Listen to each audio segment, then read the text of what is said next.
everyone, welcome back to our lesson. As you can see from the title, in this video, we are going to look at chapter respiration.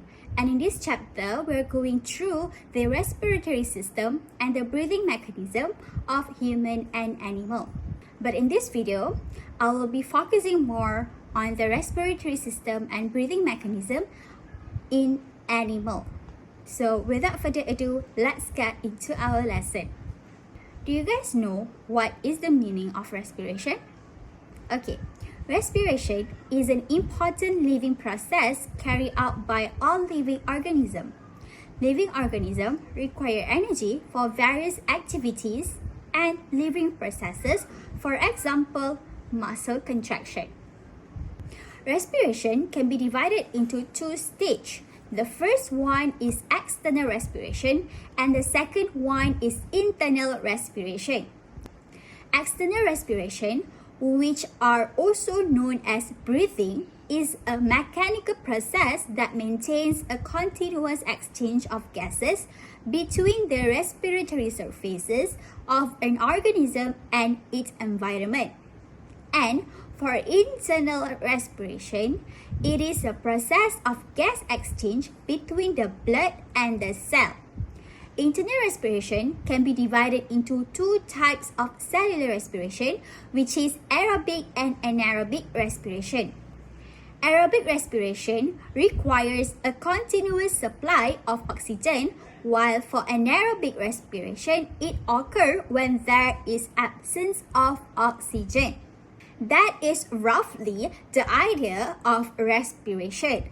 So now, I am going to explain about respiratory structure and breathing mechanism for insect, fish, and amphibian. Let's go with respiratory structure of insect first. Respiratory system of insect is known as tracheal system. As you can see here, insects have exoskeleton, which is it is not permeable to water and air. And the body of insect has small tiny opening known as spiracles. Since the body of insects are not permeable to water and air will enter the trachea through the spiracle opening. And trachea is enforced with chitin, as chitin helps to prevent the trachea from collapsing. When air flows from the trachea, it will branches out into tracheoles and finally reaches the cells. Tracheoles are moist and has no chitin, and tracheoles are also close to each of the cells. Thus, they are able to efficiently transport the oxygen to the cells. Besides that, a large number of branches in the tracheoles provide a large surface area for diffusion to occur. Now, moving on to the breathing mechanism of insect. Insects inhale and exhale through the rhythmic contraction and expansion of their abdominal muscle. When an insect inhales, the abdominal muscle relaxes and the spiracle will open. So, the air pressure inside the trachea will fall and air will be drawn in. When air enters the trachea, it follows along until it branches into tracheoles and finally reaches the cells. Therefore, diffusion will occur.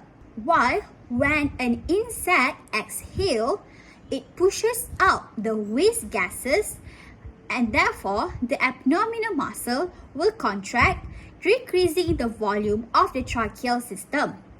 And when the volume decreases, the pressure will increase, forcing air out through the spiracle. And that is all you need to know about the breathing mechanism for insects. Next, let's go into the respiratory structure and breathing mechanism of fish. For fish, gills are the specialized respiratory structure for gases exchanged in water. The gills are supported by a gill arch and protected by the operculum. Each gill has a thin filaments, and these filaments consist of numerous thin walls called lamella. The adaptation of gill is that it has a large surface area of the filaments and lamella to increase the efficiency of gases exchange in fish. The membranes of the gill filament is thin to allow the absorption of the respiratory gases into the blood capillary. Besides that, the filaments are also supplied with a large network of a blood capillary to increase the rate of gases out exchanged by diffusion. Now, let's go into the breathing mechanism of fish. During inhalation, the floor of the buccal cavity lowers. At the same time, the opercular cavity enlarges and the operculum will close. This lowers the pressure in the buccal cavity, and water with dissolved oxygen will be drawn into the mouth of the fish. During exhalation, when the mouth closes, the floor of the buccal cavity is raised and water flows through the lamella and gases exchange between the blood capillary and water takes place.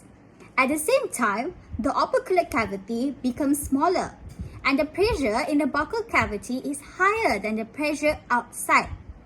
And the higher water pressure forces the operculum to open and water to flow out through the operculum. Now, we are done with the respiratory system and the breathing mechanism for fish. Now for the last one, we are going to learn about the respiratory structure and breathing mechanism of amphibians. Amphibians such as frogs live on land and in water.